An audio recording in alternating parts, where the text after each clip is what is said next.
Assalamualaikum anak-anak Bunda. Kembali lagi bersama Bunda dalam video pembelajaran kita pada hari ini. Pada video kali ini kita akan sama-sama belajar tentang musyawarah. Untuk yang baru bergabung di channel ini, sebelum ditonton videonya, jangan lupa like, comment, share, subscribe, dan jangan lupa nyalakan loncengnya untuk mendapatkan video terupdate lainnya. Sebelum kita masuk ke materi, diharapkan anak-anak Bunda nantinya mampu mengetahui arti penting melakukan musyawarah serta memahami pentingnya sikap saling menghargai dalam kegiatan musyawarah.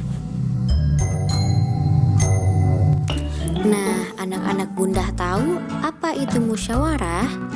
Musyawarah adalah suatu kegiatan membicarakan, membahas, memecahkan masalah, mengambil keputusan secara bersama-sama dengan tujuan untuk mencapai kesepakatan atau mufakat.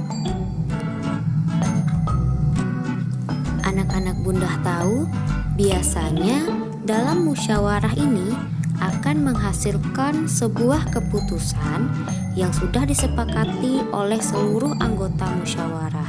Keputusan tersebut harus dilaksanakan dengan penuh tanggung jawab oleh seluruh anggota musyawarah. Sedangkan tujuan dari diadakannya musyawarah ini adalah untuk mencapai kesepakatan bersama serta menyelesaikan masalah atau suatu persoalan. Nah, biasanya musyawarah ini dilakukan kapan ya? Karena Bunda tahu, biasanya musyawarah ini dilakukan ketika kita ingin mengambil suatu keputusan yang harus didiskusikan secara bersama, dan ketika kita menemui suatu permasalahan namun kita tidak mampu memecahkannya secara sendiri. Nah, dengan begitu kita dapat melakukan suatu musyawarah.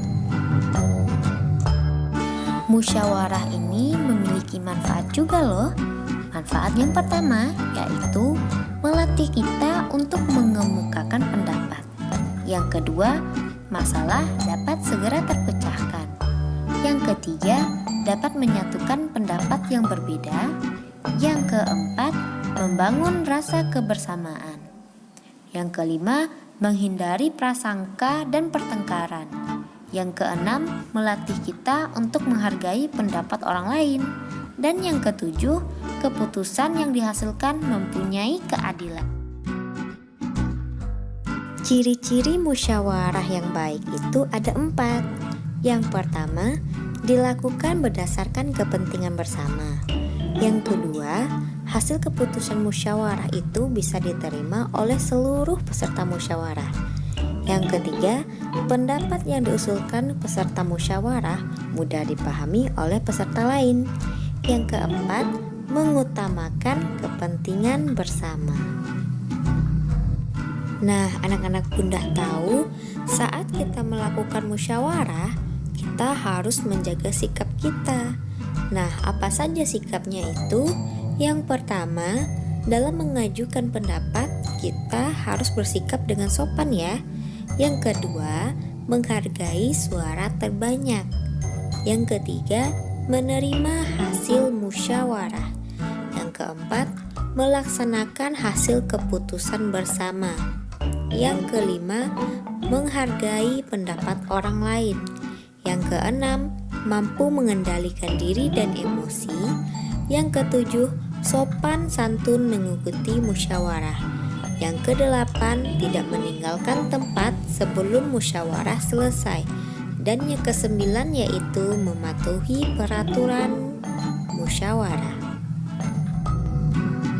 Nah, anak-anak Bunda tahu, jika kita ingin menyampaikan pendapat dalam musyawarah, hal yang pertama kali harus kita lakukan adalah pikirkan terlebih dahulu apa yang ingin disampaikan.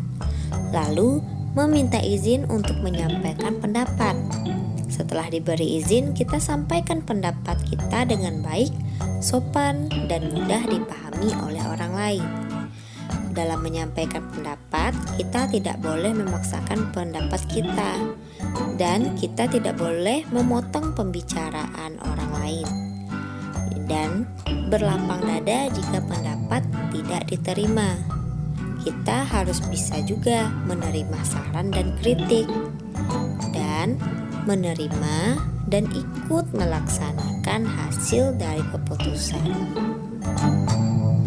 Anak-anak Bunda tahu apa akibatnya jika kita tidak melakukan musyawarah? Akibatnya bisa berdampak buruk loh. Bisa terjadinya suatu perselisihan, masalah tidak cepat terselesaikan. Bahkan bisa jadi keputusan yang diambil adalah keputusan sepihak dan tidak berdasarkan kesepakatan bersama.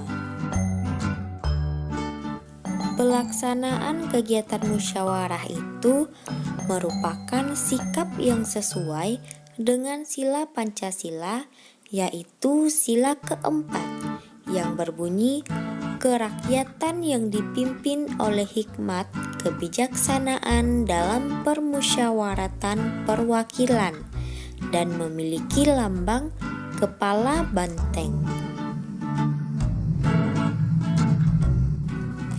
Apakah di dalam keluarga juga ada dilakukan musyawarah? Tentu saja ada. Apa saja itu yang dimusyawarahkan?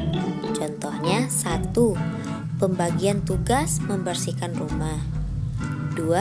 Menentukan tujuan berlibur bersama keluarga. 3. Menentukan waktu berkunjung ke rumah nenek, kakek, atau saudara. Yang keempat, menentukan waktu bermain dan belajar.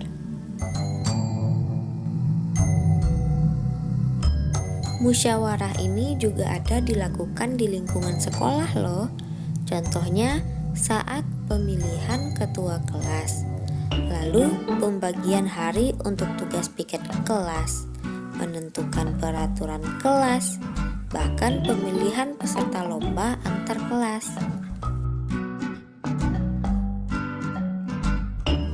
Sedangkan untuk musyawarah di lingkungan masyarakat, yaitu seperti pemilihan ketua RT atau RW, penentuan petugas Seskamlik desa, musyawarah pembangunan jalan, masjid, dan lain-lain, penentuan panitia suatu kegiatan desa.